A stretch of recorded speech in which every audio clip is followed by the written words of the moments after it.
Si ti pastroni bizhuteritë e Floririt si profesionist, ja truku që ju duhet. Mbushni një tas me ujë.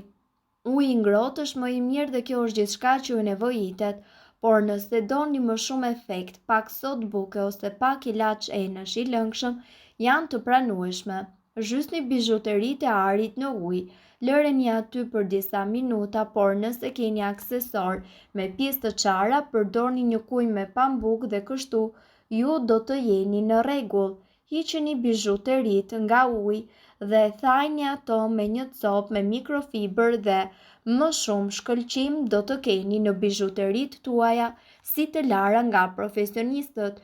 Gjithmonë siguroni që t'i pastroni ato sa më shpesh në mënyrë që të mos humbasin shkëlqimin e tyre dhe pse jo të largoni të gjitha gërvishtjet të cilat gjenden në bizhuteritë tuaja. Tregoni të vëmendshëm sepse nuk keni çfarë të humbisni nga këto truke, përkundrazi mund të përfitoni më shumë.